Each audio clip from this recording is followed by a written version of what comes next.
পাকিস্তানেরা যেমন অত্যাচার এবং বৈষম্য করেছে, বাংলাদেশে যারা শাসন ক্ষমতায় ছিল একই পথ ধরে তারা জনগণের উপর জুলুম নির্যাতন চালিয়েছে। আমরা সকলেই সেই দলগুলোর ইতিহাস জানি।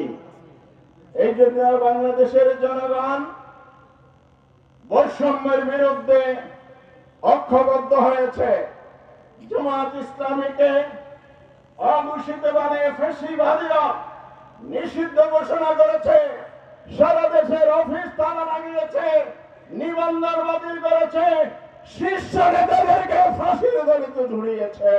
জামাত ইসলামকে দমন করতে পারে নাই, কারণ জামাত একটি আদর্শবাদী দল। সকল জুলুম নির্যাতনের পথ মানিয়ে জামাত ইসলামী তার লক্ষ্য পানে এগিয়ে যাচ্ছে, এগিয়ে যাবে ইনশাআল্লাহ। সংগ্রামী ভাই সাহেব, আমাদের প্রধান অতিথি বক্তব্য রাখবেন। আমি কথা দীর্ঘায়িত করতে চাই না।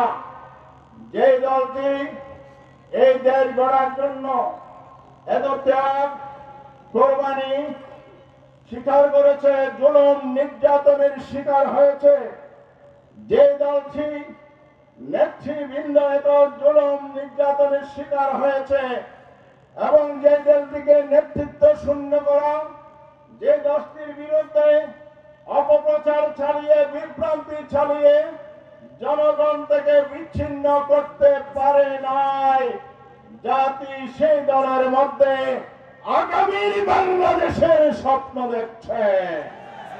বাংলাদেশ জামাত ইসলামী গত ছাত্র জনতার অভ্যুত্থানও ঐতিহাসিক ভূমিকা পালন করে এখন দেশ গড়ার কাজে মনোনিবেশ করেছে। কারণ হচ্ছে আমাদের স্বাধীনতা উত্তর দেশ গড়ার যে সুযোগ তৈরি হয়েছিল সেটা জাতি কাজে লাগাতে পারে নাই। এখানে ব্যর্থতার সাফল্যের চাইতে ব্যর্থতার পাল্লা অনেক ভারী। এর কারণ হচ্ছে জাতিকে স্বপ্ন দেখানো হয়েছে ভাগ্য পরিবর্তনের, সুন্দর দেশ গড়ার। আসলে যারা নিজের মধ্যে আদর্শের চর্চা করে না, নৈতিকতার চর্চা করে না, যারা নিজেদের পরিশুদ্ধির কাজ করে না, দলের অভ্যন্তরে গণতন্ত্র নেই, দলের অভ্যন্তরে সুবিচার নেই, ন্যায় বিচার নেই, ইনসাফ নেই, দলাদলি খুন্দর হানাহানি মারামারি ছড়ে সেই দলের মাধ্যমে দেশ গড়া সম্ভব নয়। আজকে মানুষের মধ্যে নতুন স্বপ্ন জেগেছে। সেই স্বপ্ন হচ্ছে রাজনীতির প্রথম পুরাতন দ্বারা পরিবর্তন করতে হবে। জুলুমতন্ত্র, চাঁদাবাজি, দুর্নীতি, সন্ত্রাস, দলীয়করণ, স্বজনপ্রীতি, ইজ্জত এবং নারী পুরুষের মান ইজ্জতের সম্মানের ভুলন্টন করা, মানবাধিকার লঙ্ঘন করার যে রাজনীতি চর্চা বাংলাদেশে 53 বছর হয়েছে, আজ জনগণ সেই অপর রাজনীতির কবর রচনা করতে চায়। যে প্রত্যাশা জনগণের মধ্যে তৈরি হয়েছে সেই প্রত্যাশাকে লালন করে আগামী দিনের সুখী সমৃদ্ধশালী ন্যায় ইনসাফ ভিত্তিক সমাজ কায়েমের যে লক্ষ্য, আজকে যে স্বপ্ন জনগণ দেখছে, সেই স্বপ্ন যদি বাস্তবায়ন করতে হয় দুটো জিনিস অপরিহার্য। নাম্বার 1, একটি উন্নত আদর্শ, দ্বিতীয় হচ্ছে উন্নত নৈতিকতা তথা সততা ও জবাবদিহিতা। সৎ নেতৃত্ব যাকে বলা হয়। দল যদি আদর্শ সামনে রেখে না চলে, ব্যক্তিগত স্বার্থ সিদ্ধি করার, ক্ষমতায় গিয়ে ক্ষমতা উপভোগ করার, ক্ষমতা কেন্দ্রিক রাজনীতি করে, সেই দল কোনদিন দেশ গঠন করতে পারে না। আমাদের দেশের জন্যই নির্বাচনের দাবি, ক্ষমতায় যাওয়ার প্রতিযোগিতা অতীতেও ছিল, বিপ্লবোত্তরও সেই প্রতিযোগিতা, অসম প্রতিযোগিতা, অশুভ প্রতিযোগিতা চলছে। একটি নির্বাচনে কি দেশ গড়ার জন্য, পরিবর্তনের জন্য যথেষ্ট? অবশ্যই নয়। দেশ গড়তে হলে তার আইন কানুন নিয়ম সিস্টেমের মধ্যে সংস্কার আনতে হবে। এই জন্য জামায়াত বলেছে শুধু ক্ষমতার পালা বদল হলে চলবে না, আইন এবং নীতি আদর্শের পরিবর্তন আসতে হবে। আদর্শের পরিবর্তন ছাড়া, আদর্শিকভাবে যদি সংস্কার এবং পরিবর্তন না আসে, জনগণের অধিকার সুরক্ষা হবে না। এই জন্য আমির জামাত সরকারের কাছে দাবি করেছে সংস্কারের রোডম্যাপ দেন, তার পাশাপাশি নির্বাচনের রোডম্যাপ দেন।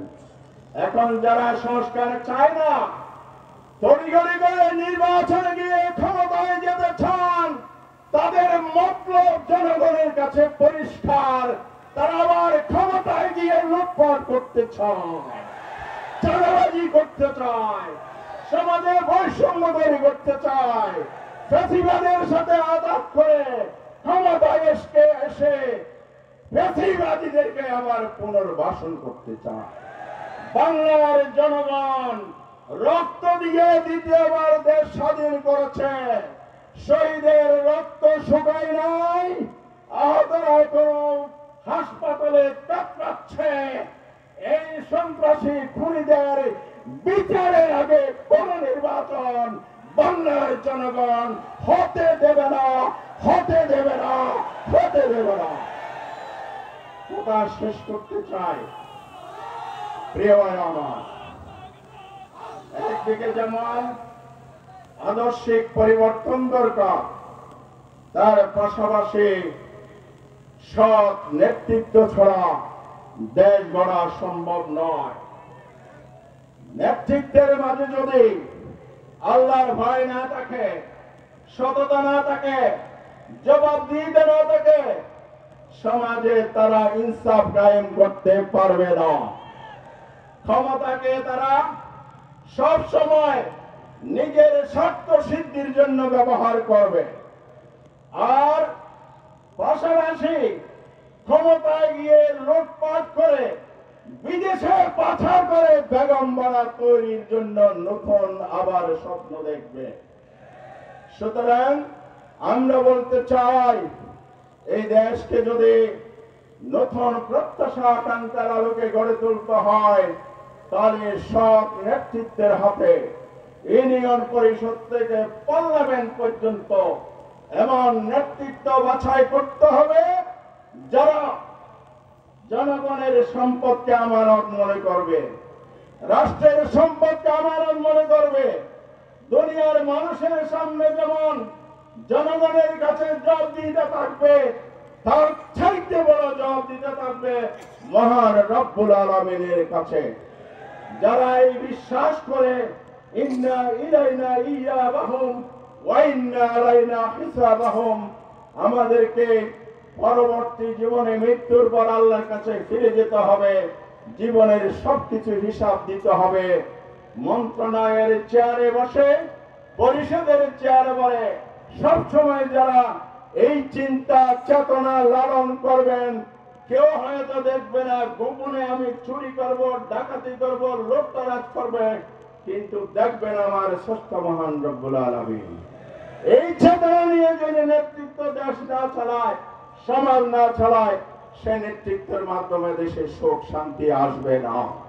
প্রিয় ভাইরা আমার, আসুন এই জন্য আগামী দিনে যে সুযোগ আসবে, আমরা বলেছি আমাদের সেক্রেটারি বলবেন স্থানীয় সরকার নির্বাচন, সংস্কার, তারপরে জাতীয় নির্বাচনে যেতে হবে। সেই সুযোগ যখন আসবে, অবশ্যই জামায়াত ইসলামী যে সব লোক তৈরি করছে, যারা আল্লাহ ভীরু সততার ভিত্তিতে দায়িত্ব পালন করবে, তারা আপনাদের পাশেই অবস্থান করে, অন্যরা অবস্থান করে, তারা চাঁদাবাজি করে। জামায়াত ইসলামের লোকেরা লোকদেরকে নামাজের দাওয়াত দেয়, তারা ডাকাতি করে, লুটতরাজ করে। জামায়াত ইসলামের লোকেরা অন্যায় কাজ থেকে বিরত থাকার জন্য সৎ কাজের আদেশের দাওয়াত দেয়। সেই পার্থক্য নির্ণয় করে আগামী দিনে নির্বাচন যদি আপনারা সৎ নেতৃত্বের হাতে দায়িত্ব দিতে পারেন, ইনশাআল্লাহ বাংলাদেশ ইনসাফের বাংলাদেশ হবে। নারী পুরুষ নির্বিশেষে, ধর্মমত নির্বিশেষে সকলের অধিকার প্রতিষ্ঠা হবে। জামাত যদি সৎ নেতৃত্ব কায়েম আল্লাহর সাহায্যের বদৌলতে করতে পারে, জাতির দায়িত্ব নিতে পারে, এখানে কোনো অভাব দারিদ্রতা থাকবে না, চুরি ডাকাতি থাকবে না, বৈষম্য থাকবে না, দুর্নীতি থাকবে না, চাঁদাবাজি থাকবে না, মানুষের অধিকার, মৌলিক অধিকার, মানব অধিকার প্রতিষ্ঠিত হবে ইনশাআল্লাহ। এই জন্য আসুন আমরা সকলে সে দায়িত্ব পালন করি। আর কর্মী ভাইরা এই দাওয়াত নিয়ে মানুষের কাছে যাবেন, যাতে মানুষ সৎ লোকের শাসন, আল্লাহ আইন প্রতিষ্ঠার পক্ষে মত দেয়, রায় দেয়, তাদের অপনিয়ন আস্থা রাখে। এই জন্য আপনাদেরকে অক্লান্ত পরিশ্রম করতে হবে, সুখে দুঃখে মানুষের পাশে থাকতে হবে, উন্নত নৈতিক চরিত্র দিয়ে মানুষকে আকৃষ্ট করতে হবে, সমাজ থেকে অন্যায়কে দূরীভূত করার জন্য জিহাদ ঘোষণা করে মাঠে নামতে হবে, সমাজকে কলুষিত দুর্নীতিকে মুক্ত করে সুখী সমৃদ্ধশালী আগামীর বাংলাদেশ গড়তে হবে। আসুন সেই লক্ষ্যে আমরা কাঁধে কাঁধ মিলিয়ে ঐক্যবদ্ধভাবে কাজ করি। আল্লাহ হাফেজ।